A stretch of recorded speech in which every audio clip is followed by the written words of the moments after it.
श्री कृष्ण गोविंद हरे मुरारे हे नाथ नारायण वासुदेव। जहाँ राजा होता है उसको राजक कहते हैं संस्कृत में। अब आ लगा दीजिए। जब कभी कभी पेपर में निकलता है बड़ी अराजकता फैली है, जहां राजा होता है उसको राजकता कहते हैं, और जहां का कोई राजा नहीं होता उसको अराजकता कहते हैं। पुत्र अच्छा नहीं किया, जब राजा नहीं होगा तो क्या होगा? तदा ही गौरव प्रचुरो विनंचत क्षमाणो अविवरूथ। अवि माने होता है भेड़। पिता ने कहा पुत्र तुमने शाप दे के अच्छा नहीं किया, क्या हो गया? अलक्षमाणो नरदेव नामी रथांग पाणा जय मंगलो। हे पुत्र, दो काल में ही सृष्टि का समाज का विनाश होता है। बोले कब? बोले या तो राजा ना हो अराजकता, और या फिर राजा अधार्मिक हो।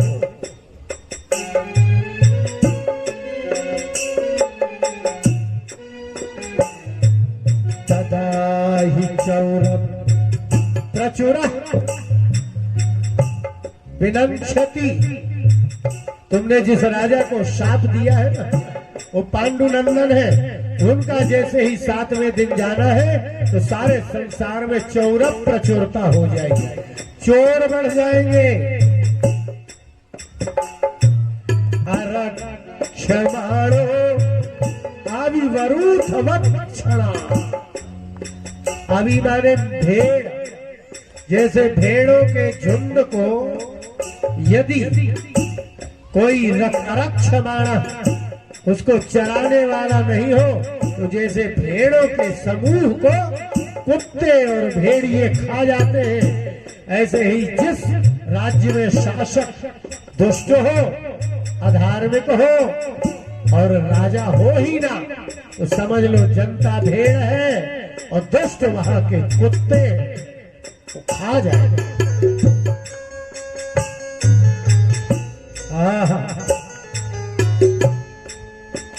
अब एक काम करो,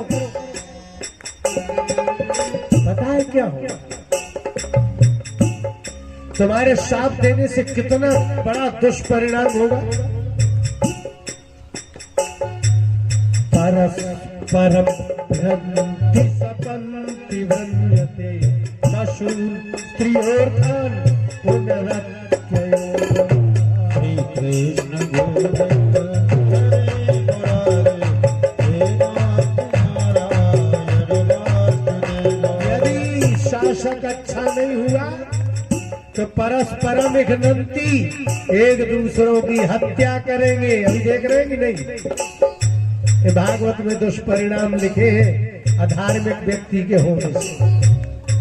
और शपंती, एक दूसरे का क्रोध करेंगे। और व्रंजते, एक दूसरे की जड़ काटेंगे। और क्या होगा? बोले पशून स्त्रिया और अर्थान। पशुओं की चोरी होगी, स्त्रियों की चोरी होगी, और अर्थ माने धन की चोरी होगी। पूर्व दस्यवा, दस्यु माने डाकू, चारों तरफ डाकू ही डाकू है। पुत्र तुमने दिया है शाप, इसलिए राजा नहीं होगा तो स्त्रियों की चोरी होगी, पशुओं की चोरी होगी, धन की चोरी होगी। एक दूसरे से क्रोध करेंगे, एक दूसरे को मारेंगे। और ये लक्षण अभी आप देख सकते हैं, स्त्रियों का अपहरण हो ही रहा है। पैसे का अपहरण हो ही रहा है। पूर्व दस्यवा, चारों तरफ डकैत ही डकैत हो जाएगा। दस्यु शब्द संस्कृत है और दस्यु माने होता है उपक्षय, जो दूसरों को दुख देता है, दूसरों का उपक्षय करता है, नाश करता है, उसको संस्कृत में दस्यु कहते हैं। दस्यु में ऊ प्रत्यय है और दश धातु है और दश का अर्थ होता है नाश। और एक बड़ी बात, अभी वर्तमान में दश कैसे लिखते हो आप दस्यु का दा लिखते, सा लिखते दा लिखते हो और इसके बाद सरौते वाला सा लिखते हो। उस दश का अर्थ होता है नाश और शुद्ध दश वो कहलाता है कि दा के बाद शक्कर का सा लिखिए।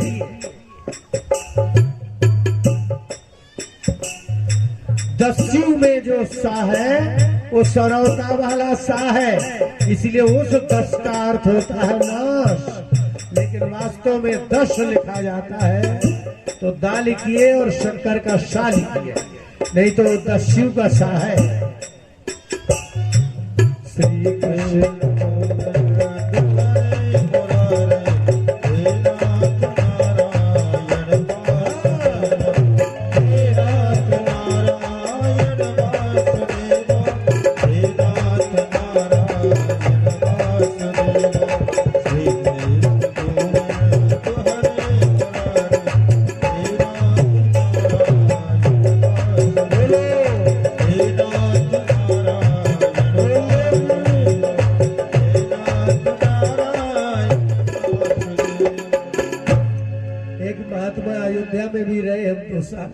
वो कहते थे कि जो लोग अपनी जिंदगी में भगवान का नाम नहीं लेते, जब वो मरते हैं तो उनका मुंह खोला रहता है। आपने देखे मरे आदमी देखे होंगे। मैंने बहुत महात्माओं का संग किया, ये लिखी बात नहीं है लेकिन अनुभव किया। बोले क्यों? बोले अगर ये राम राम कहता होता तो रा कह के माँ में मुंह बंद मिलता, राम और मर जाता। तो माँ में मुंह बंद मिले, अगर समझ लो मुंह बंद मिले तो राम कहा होगा, और अगर मुंह खुला मिले तो समझ लो उसने हो गया। महात्मा वो लोग बहुत काम की बात कहते हैं, हम तो भगवान से कुछ और कहते हैं। हम तो आपको सुनाते हैं। हमने भगवान से प्रार्थना की कि भगवान अब हमारी एक उम्र हो रही है, प्रभु जी मन करता मनमानी। हमारे हम उठते हैं ना, हमको मुंह धोना हो तो हम धो लेते हैं, आंख धोना हो तो धो लेते हैं, जहां जाना हो तो जा लेते हैं, लेकिन अब इस उम्र में प्रभु जी मन करता मनमानी। प्रभु जी मन करता मनमानी। आपके घर में बच्चा कुछ उल्टा पुल्टा करता है तो क्या कहते हैं? भैया आजकल तो क्या है, बाल बच्चे बड़े हो गए, सब मनमानी कर रहे हैं। इसका मतलब मन की मानता है, हमारी नहीं मानता।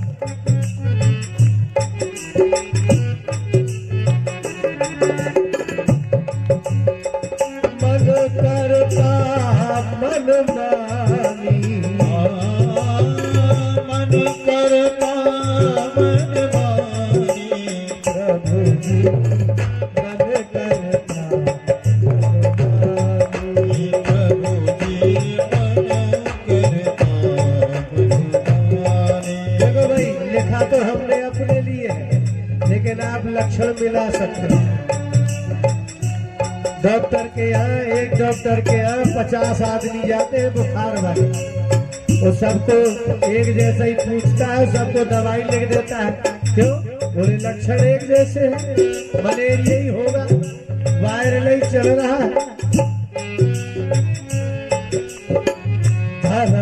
करम कछु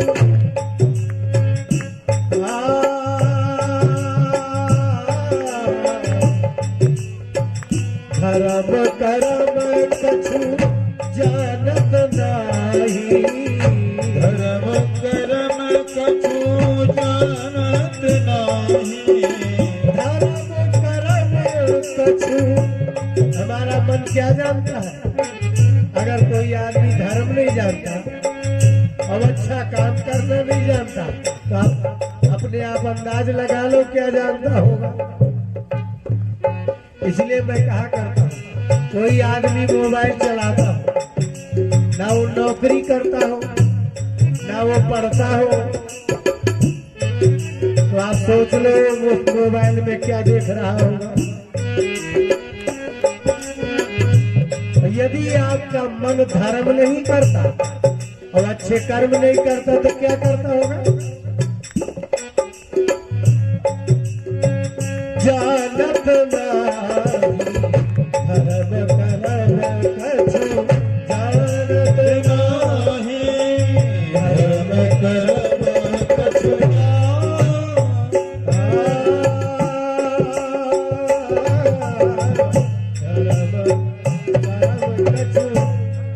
जानत नाही।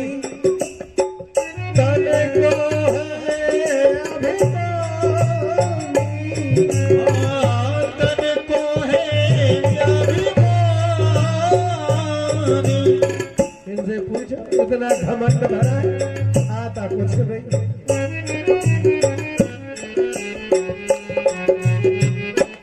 चलिए इनने कथा कराई थी, जब इनने दक्षिणा दी तो हमारा पेट चलता है और घमंड ऐसा रहता है जैसे भारत सरकार हमसे चल रही है।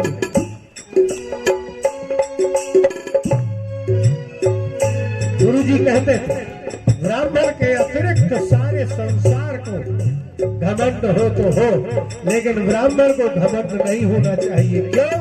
क्योंकि उसकी रोजी रोटी भगवान चलाते हैं, वेद मंत्र चलाते हैं।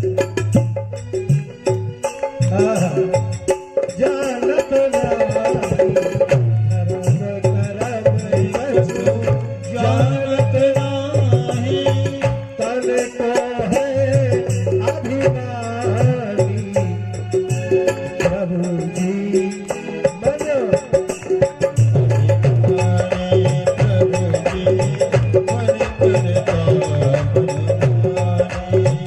मन करता अभिमानी, मन करता मन मानी। प्रभु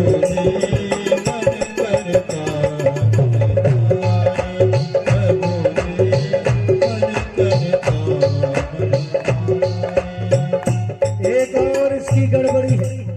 अगर आपका बच्चा पढ़ता नहीं है तो आप क्या कहते हो दूसरों से? बोले भैया हमारा लड़का पढ़ता नहीं है, दिन भर खेलता रहता है। ये प्रभु, ये मन 5 जगह जाता है। पंच विषय सब रमण करत है। पंच विषय सब रमण करत है। हमारा मन 5 रास्ते में जाता है, आँख के, कान के, नाक के, जीभ के, त्वचा के।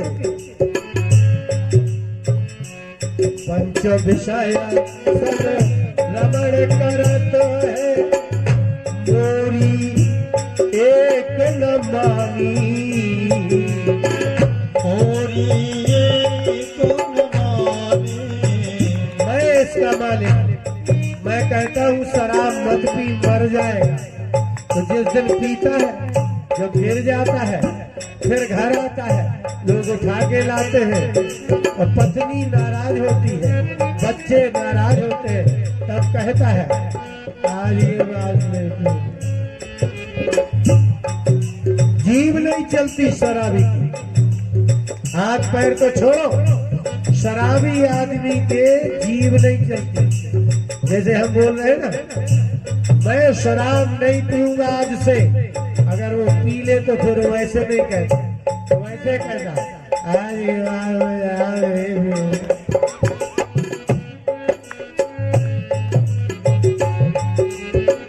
पंच विषय सब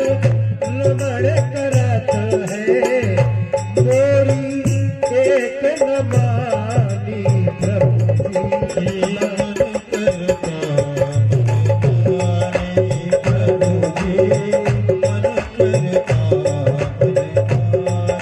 जवानी थी, ताकत थी तो मन रोक सकते थे। अब बुढ़ापे में तो बिल्कुल ही नहीं बची।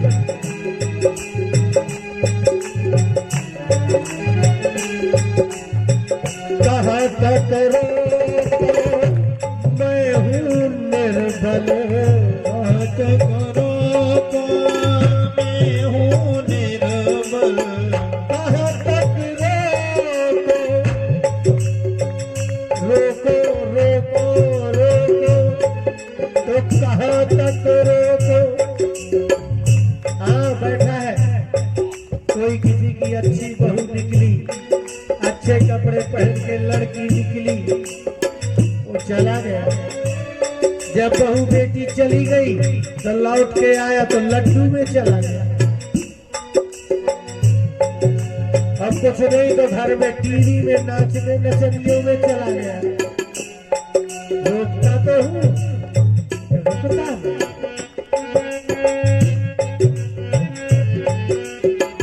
कहाँ तक रोको मैं हूँ निर्बल, तो करो तो मैं हूँ निर्बल।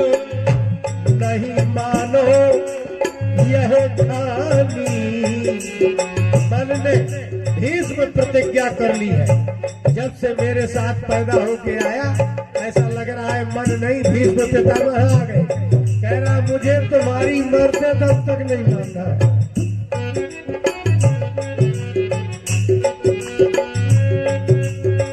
नहीं मानो यह ठानी प्रभु जी, मन करता प्रभु जी, मन करता कहियो मर देवा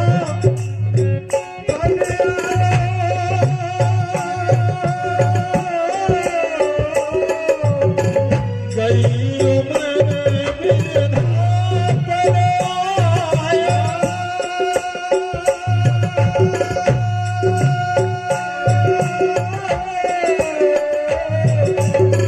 गई उमर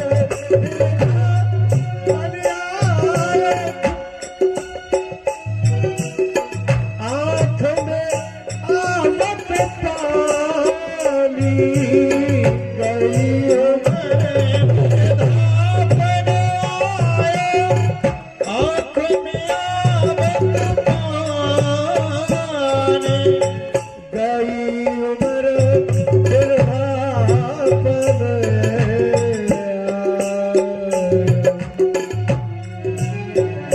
आँख में आवत पानी।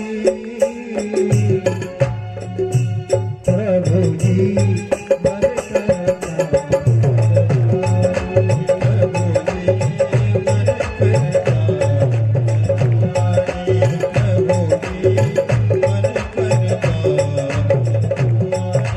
हमने सुना है कि आपने रावण को मारा था और हाथ में धनुष लिया था।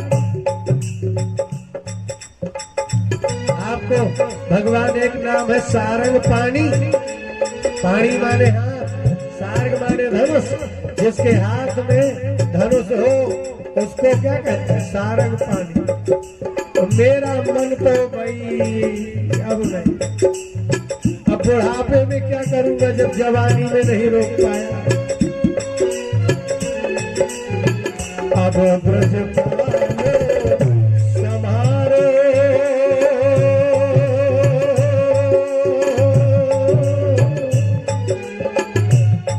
ऐसे सामान देते हैं, किसी को कहते हैं लो संभालो। हमने कहा अब ब्रजपाल संभारो ये मनो। ब्रजपाल संभारो ये मन। कहाँ से लाए थे? हमारे बाप का नहीं है ये सृष्टि आपने की थी, शरीर आपने दिया, बुद्धि आपने दी, तो ये मन क्या हमारा है? ये आपका ही दिया है। अब ब्रजपाल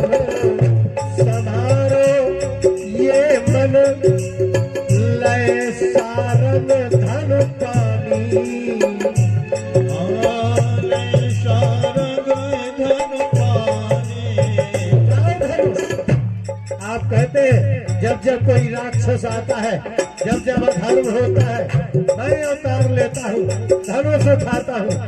आप मेरे मन के लिए धनुष उठाओ तो जाने।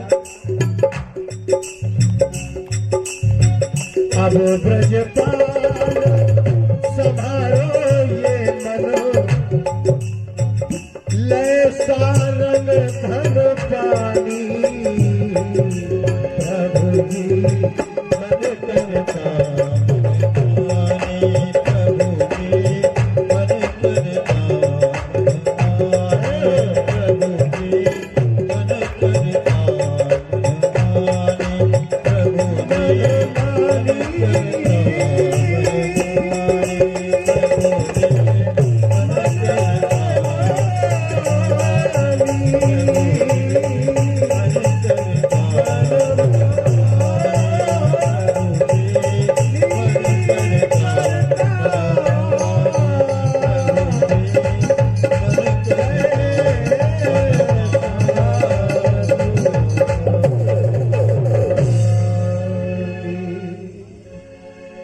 बोले भक्तोत्सल भगवान की।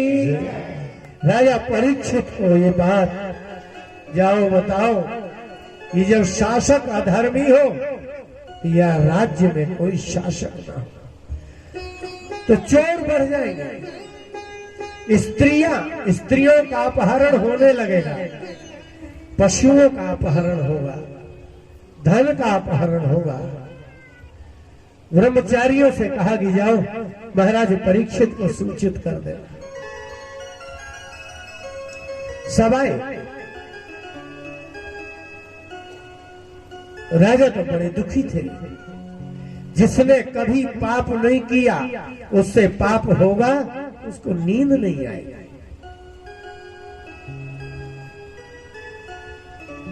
जो कभी मांस नहीं खाता उसके पैर के नीचे यदि धोखे में चौमासे में मेढक दब जाए तो उसके मुंह से कितना कैसा हरि राम हरि राम राम ऐसा निकलता है।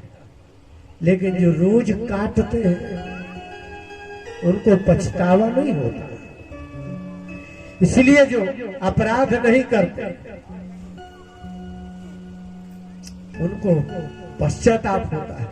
राजा परीक्षित को बहुत दुख हुआ और कहा कि अब मैं मरना ही चाहता हूं, जीवित रहना ही नहीं चाहता। मैं चाहता हूं कि ब्राह्मण देवता जब नेत्र खोले, मेरे द्वारा डाले गए सर्प को देखे तो धात्व भद्र से पुनर्नमे भू,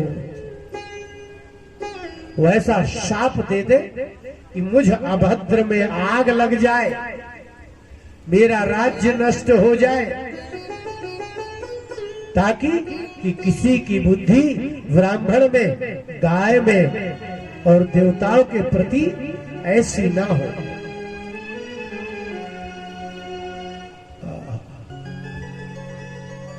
पश्चाताप तो हो ही रहा। और इतने में वे आए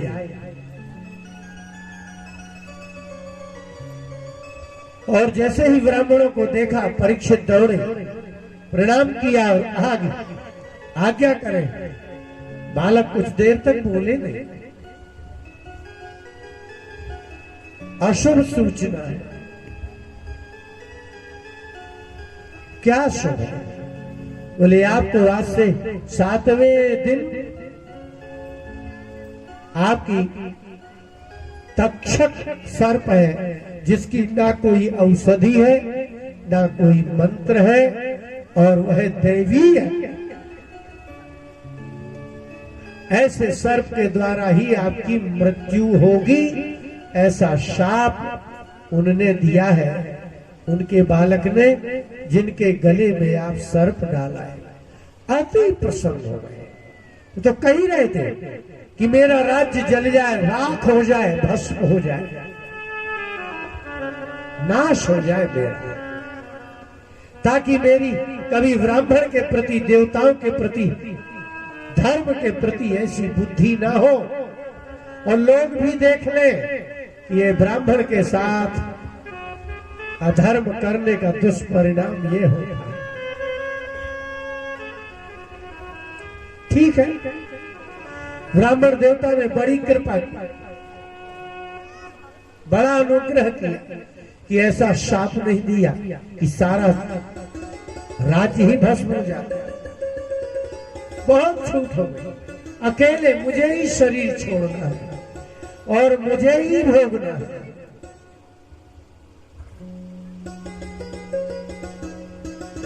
ये तो देखो श्लोक कहा सूत जी ने,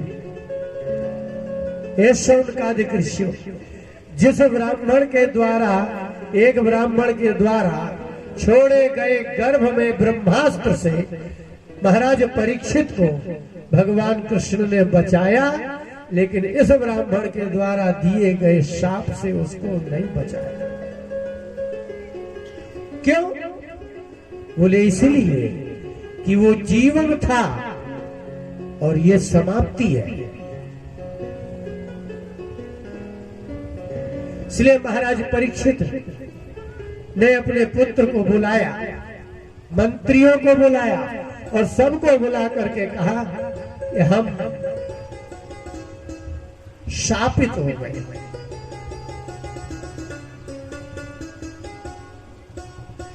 आपको तो वरदान गर्भ से है और आपको बताए मजे की बात, अकेले मनुष्य को नहीं है, पशु पक्षी को भी है। जो वरदान पशु पक्षी को मिला है वही आपको दिया है। इस सृष्टि में जो पैदा होगा वह उस वरदान के साथ ही पैदा होगा। कैसा? कि जिसके साथ रहेगा उसकी भाषा समझेगा और उसके ही अधीन होके रहेगा, उससे प्रेम करेगा, उसी के लिए मरेगा। ये वरदान देके आपको भेजा गया है। इसलिए कुत्ता में आप में बहुत अंतर है, गाय में भैंस में बहुत अंतर है, हिरण में बहुत अंतर है, बंदर में बहुत अंतर है आपसे। लेकिन आपको आश्चर्य होगा कि ये पशु आपके साथ रहने लगते हैं तो ये आपकी भाषा को समझने लगते हैं।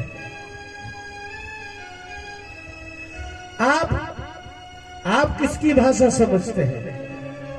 तो पशुओं को, पक्षियों को, अंडजों को,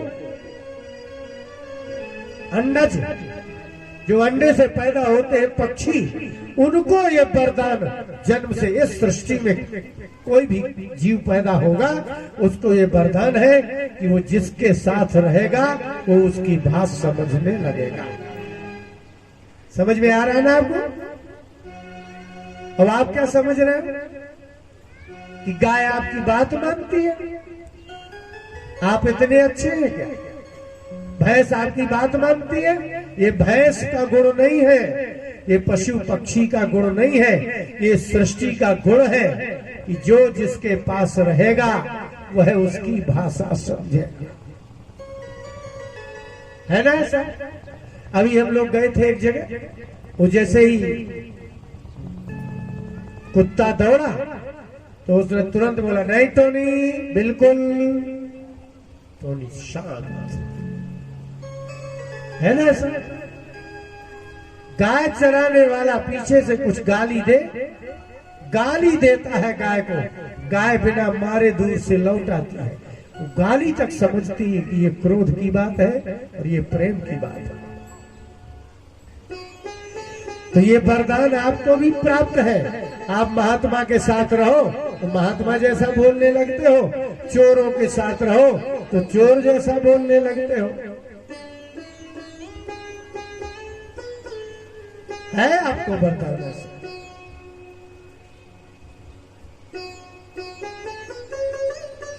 इसलिए आपने कभी सोचा ही नहीं, इसी का नाम विवेक है कि सारे पशु पक्षी कीट पतंग, आपको क्या बताएं, अभी एक दिन सर्कस चल रहा था, उस सर्कस में कुत्ते को लाया तो ये लोग बोले कुत्ता क्या करेगा? वो देखने लायक था।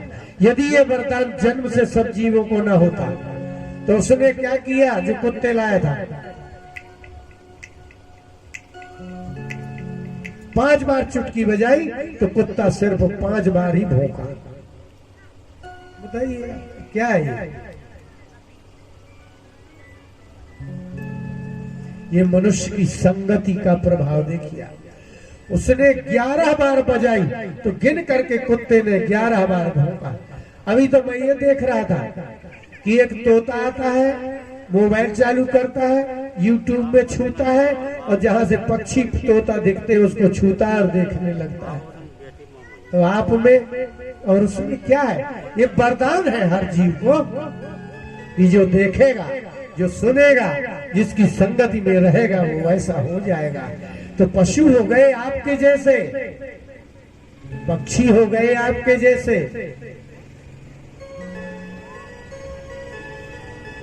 बहुत दिव्यता है सृष्टि में, देखिए तो पहले।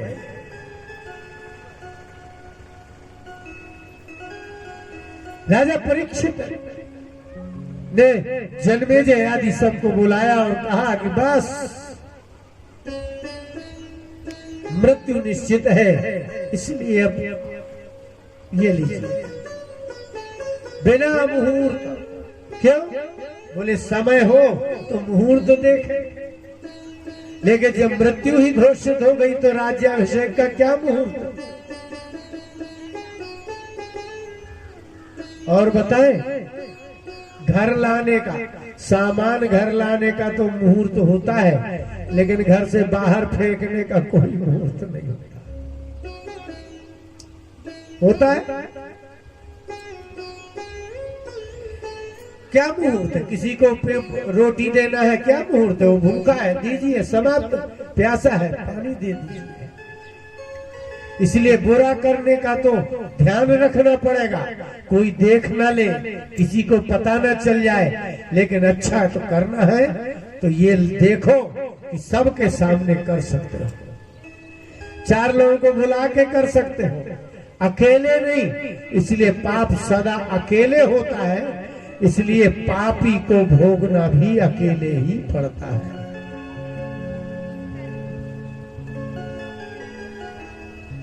राजा परीक्षित ने कहा कि भाई राज्य दिया जाए और निकल पड़े। और जब वो निकल के बाहर आए, कहां गए? दक्षिण कूल आस्ते।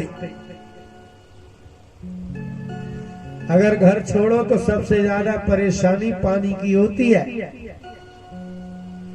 इसलिए नारद जी ने 10 प्रकार के महात्मा बताए, उसी में बहुदक बताए। जो नदियों के तट में रहते हैं उनको बहुदक कहते हैं, जो कुटिया बना के रहते हैं उनको कुटीचक कहते हैं।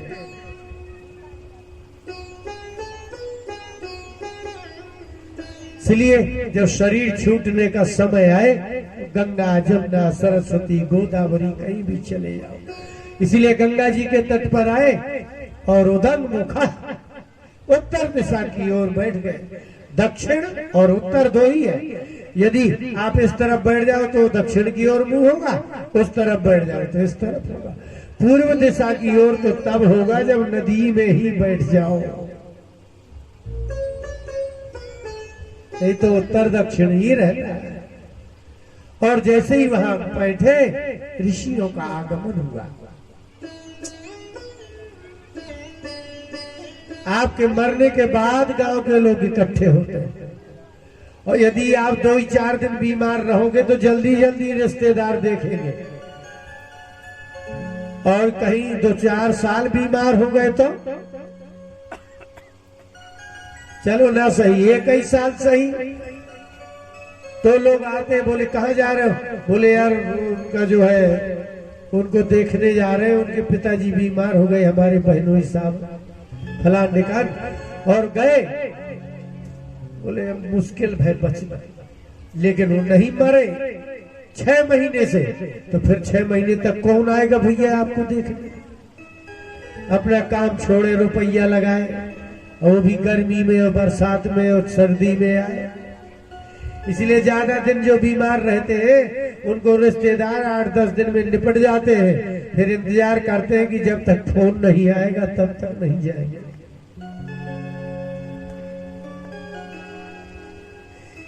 इसलिए ऐसा क्यों करो? जो तुम्हें छोड़ने को तैयार है, सही तो ये है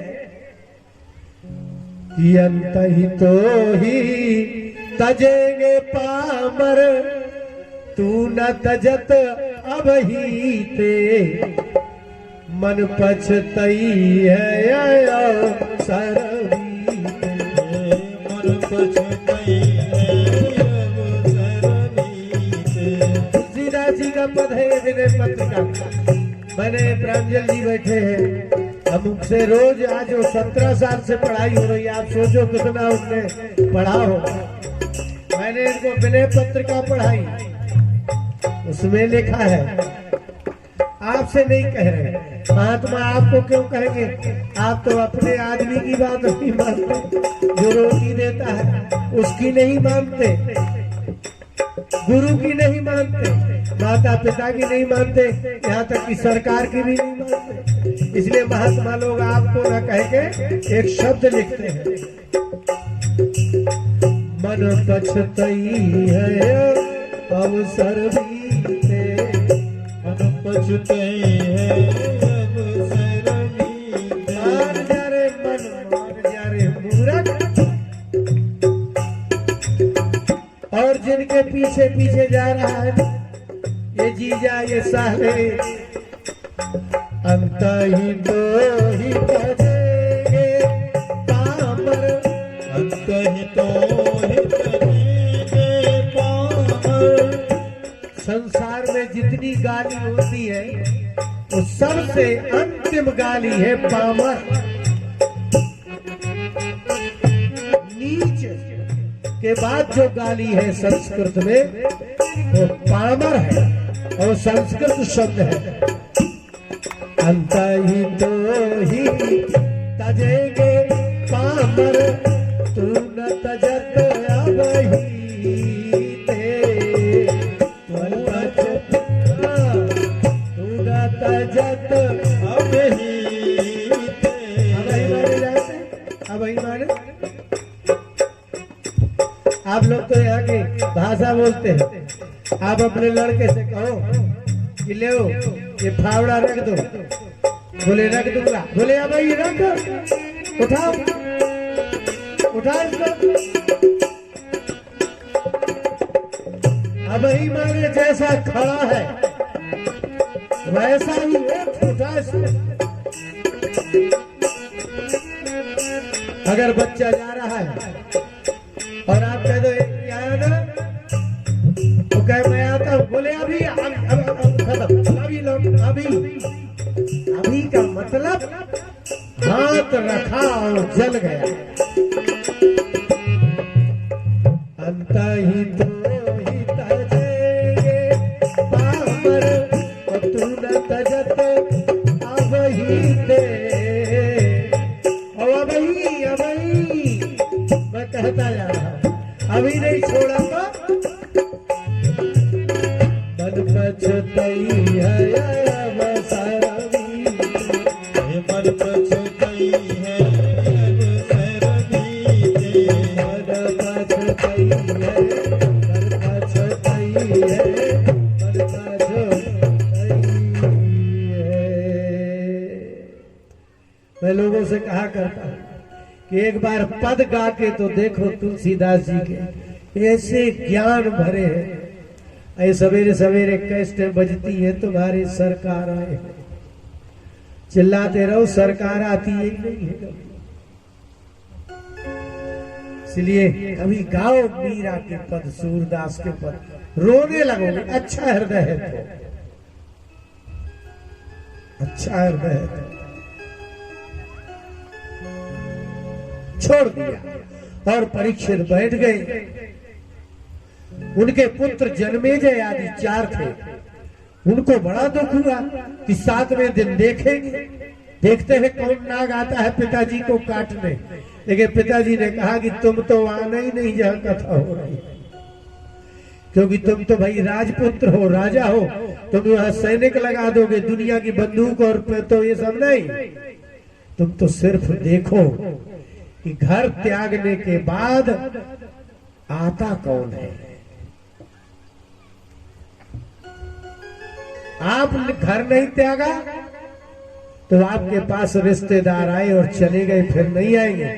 और देखो कि मैं अगर तुम्हारे राज्य का त्याग करता हूं तो आता कौन है? और जैसे ही घर त्यागा तो रिश्तेदार नहीं आए, वशिष्ठ आए, विश्वामित्र आए, गौतम आए, परशुराम जी आए, सशिष्याः सपुत्राः, शिष्यों के साथ, पुत्रों के साथ। इसलिए कहते हैं घर छोड़ोगे तो हजारों लोग आपको देखेंगे, यदि घर नहीं छोड़ा तो तुम्हें घर के ही नहीं देखेंगे। और आपके तो वैसे ही गांव में अभी होंगे ऐसे बहुत लोग, और इतने खराब होते हैं घर के आदमी कि खुद तो देते नहीं है रोटी, और अगर बगल वाला दे दे तो क्या कहते हैं, तुम देने गए थे हमारे दादा को रोटी, नाक काटना है क्या? हमारा बाप है, हम खिलाएंगे, मरे चाहे जिए, खबरदार कल से पानी और रोटी दी तो। और खुद देते नहीं है और दूसरे को देने नहीं देते। और अगर डॉक्टर के यहाँ चले गए तो डॉक्टर कहेगा एक बूंद पानी मत देना नहीं तो मर ही जाएगा। तो 15 दिन तक अस्पताल में पड़े रहोगे, मरोगे तो एक बूंद पानी नहीं मिलेगा। इसलिए छोड़ दो, मरने की कला है ये। और छोड़ के परीक्षित गंगा तट में आए, ऋषि आ गया, ऋषि। महात्मा आपके घर में तो कोई नहीं है ना, आप ही काम करते होंगे। चलो हम महात्माओं का आश्रम दिखाएं, वहां कोई किसी का रिश्तेदार नहीं है, लेकिन 50-50 आदमी, कोई झाड़ू लगा रहा है, कोई कुछ कर रहा है, महाराज जी को पानी दे रहा है, पैर धो रहा है, तेल लगा रहा है, आश्रम की सेवा कर रहा है। उनसे पूछो आप महाराज जी के कौन है? बोले कोई नहीं। बोले वो महात्मा कौन है? बोले वो भी कोई नहीं है। तुम्हारा कौन है? तो क्या कहता, हमारा यहाँ कोई है ही नहीं। आश्रम में 100 के 100 आदमी से मिलके देख लो, एक भी आदमी महात्मा कह दे कि हमारा कोई नहीं है। लेकिन एक महात्मा जो बैठा है उसको सब कहते हैं कि ये हमारे हैं। ध्यान दिया? हमारे गुरु जी है, हमारे महाराज जी है, एक को सब कहते हैं हमारे, और जबकि वहां कोई किसी का कोई नहीं है। इसलिए छोड़ने की हिम्मत हो तो पूरा संसार आपका। हमारे स्वामी जी तो कहते थे, अपनी माँ भर छोड़ दो, हर घर में जितनी स्त्री है वो तुम्हारी माँ जैसे ध्यान रखेगी। बस बात इतनी है कि दरवाजे पे जाना है और एक आवाज लगाना है, माँ, वो जो खा रही होगी वो तक निवाला निकाल के दे दे। आप महात्मा होने में डरते हैं, हम तो 20 साल से ऐसे ही हैं। मैं लोगों को सुनाता हूँ, इलाहाबाद से हम लोग गंगा यात्रा में निकले तो सब तो निकल गए खेत से, मैं पीछे रह गया।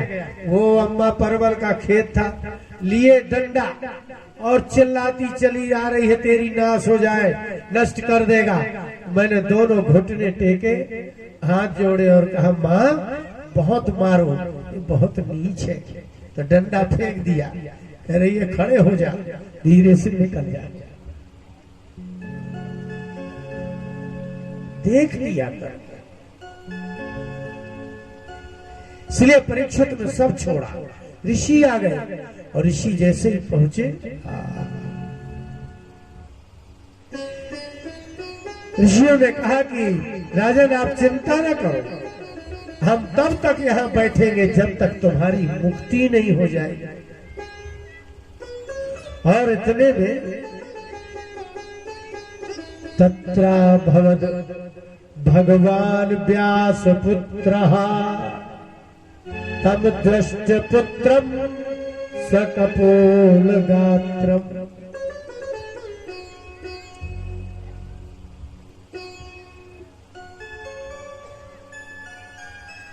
जो वस्त्र नहीं पहने, जो नहाते नहीं है, उनके शरीर का वर्णन। और सूत जी ने कहा कि तत्राभवद भगवान व्यास पुत्र। जैसे आप चौपाइयों के 2-2 अर्थ, 4-4 अर्थ निकालते हो, ऐसे संस्कृत में अर्थ निकलते हैं। हिंदी में क्या निकलेंगे? फिर से सुनो। तत्रा भवद भगवान, रुक जाओ, व्यास पुत्र, जिस भगवान श्री कृष्ण ने राजा परीक्षित की गर्भ में रक्षा की थी, वही भगवान व्यास पुत्र अभवत, वही सुखदेव का रूप धारण करके मोक्ष देने चला आया। बोले भगवान भक्तवत्सल भगवान की जय। भगवान एक बार किसी की रक्षा करते हैं तो अंतिम समय तक रक्षा। बैठाया, आसन में बैठाल करके विराजमान करके लेट गए और कहा, हे भगवान, एक गृहस्थ के यहाँ सारे गृहस्थ आते हैं, तो जैसा वो होता है वैसे ही सब होते हैं। तो रिश्तेदार के घर में रिश्तेदार जाए तो पवित्र नहीं होता घर, लेकिन गृहस्थ का घर तभी पवित्र होता है जब उसके घर महात्मा पहुंच जाए। रिश्तेदारों से, जैसे आप हो ऐसे ही तो आपके बहनोई है, ऐसे ही तो आपके भांजे हैं। रिश्तेदारों से किसी गृहस्थ का घर पवित्र नहीं होता, इसलिए गृहस्थ का घर महात्माओं के आगमन से आप आए, आपका बड़ा स्वागत है। और कहा कि भगवान, अब एक ही प्रश्न है और एक बड़ी बात, यदि महात्मा अच्छे सच्चे महात्मा होते हैं ना, तो आप पूछो नहीं तो बताते नहीं है। अब जिनकी कोई सुनता नहीं हो, दिन भर बकते हैं। इसलिए राजा परीक्षित ने प्रश्न किया कि भगवान, अब हम तो बस अंतिम समझिए, आज पहले ही दिन आ गए, इससे बड़ी कृपा कितनी होगी कृपा आपकी। यदि 7वें दिन मरने का समय था, यदि आप एक दिन पहले आते तो क्या मिलता। भले कितनी बड़ी कृपा भगवान की कि अभी मुझे शाप लगा और अभी आप आए तो 7 दिन सुनने का सत्संग मिलेगा। यदि आप 7वें दिन आते तो, यदि मेरे चले जाने के बाद आते तो। इसीलिए कहते हैं, अवसर पर यदि कोई वस्तु जिसकी आवश्यकता है वो अवसर पर बिना मांगे अकस्मात अनिच्छित रूप से यदृच्छया भगवत कृपा से प्राप्त हो जाए तो समझना इसी का नाम भगवान की कृपा है। आपने इच्छा नहीं की, आपने बुलाया नहीं, कुछ प्रयास ही नहीं किया और 7 दिन तक मुझे आप कुछ श्रवण कराने के लिए आए, और नहीं तो आप अंतिम दिन आते तो कोई मतलब के ही नहीं थे। इसलिए अकस्मात यदृच्छया, बिना पूछे बिना मांगे अच्छी वस्तु, अच्छा व्यक्ति, अच्छा समय, अच्छा काम मिल जाए तो इसी का नाम भगवान की कृपा है। बोले भक्तवत्सल भगवान की जय। तो राजा ने पूछा कि भगवान अब क्या करेंगे? अब क्या करेंगे वो तो हम आपको कल बताएंगे।